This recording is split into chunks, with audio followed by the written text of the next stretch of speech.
construction en terre, il est nécessaire de connaître les matériaux dont on dispose pour évaluer leur aptitude à être utilisés. Pour la bauge, on cherchera une terre limono-argileuse, généralement bien adaptée à cette technique.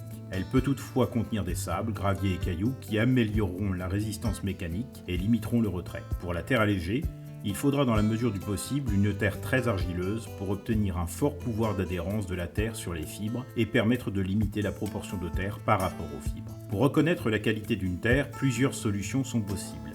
Des tests de terrain faciles à réaliser sur le site d'extraction ou le chantier, ou des tests en laboratoire nécessitant un matériel et des compétences spécifiques.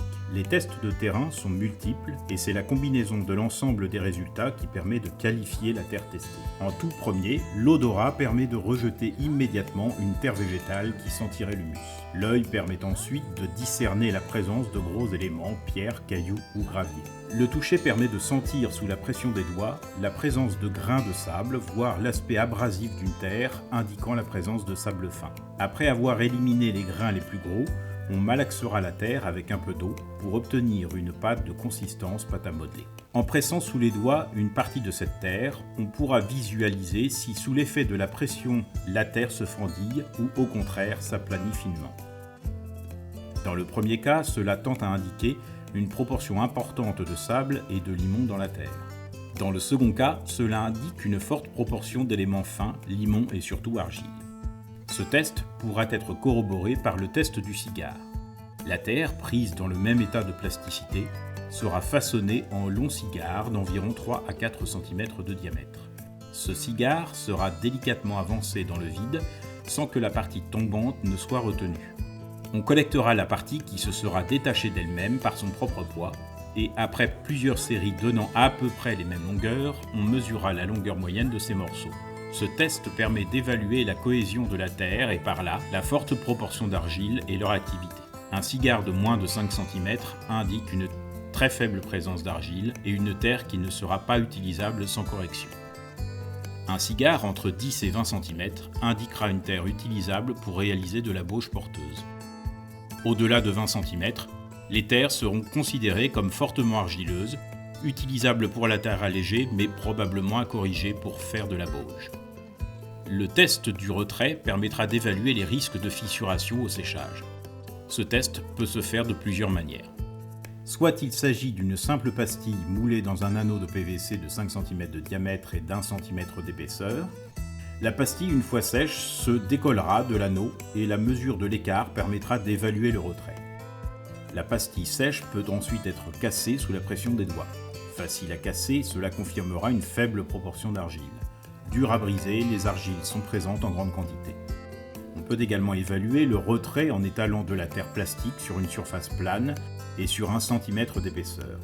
À l'aide d'une pointe de couteau, on tracera ensuite une ligne avec des marques espacées de 10 cm. Une fois la plaque de terre sèche, on mesurera la variation de l'écart entre ces repères.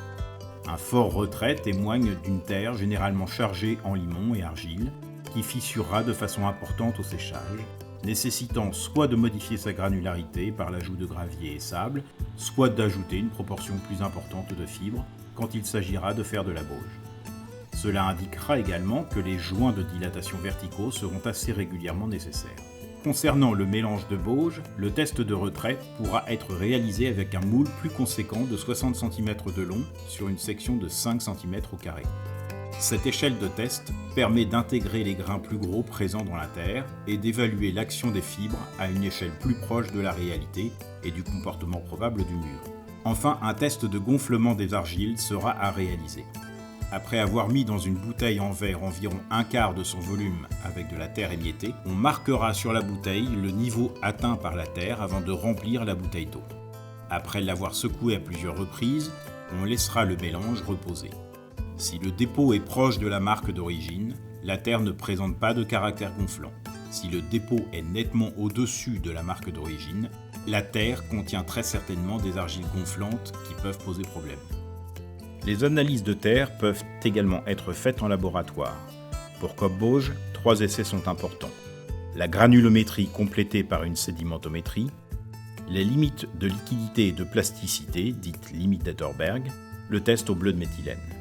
Le premier test permet de connaître précisément la répartition des différentes tailles de grains présents dans la terre sélectionnée, ainsi que la proportion d'argile. La sédimentométrie peut être remplacée par une analyse par diffraction laser, mais dans ce cas, les résultats concernant la proportion d'argile diffèrent pour une même terre, la sédimentométrie donnant souvent des proportions plus élevées d'argile. Les deux tests suivants visent à caractériser les types d'argile présentes dans la terre, leur pouvoir de cohésion ou leur activité et leur gonflement possible.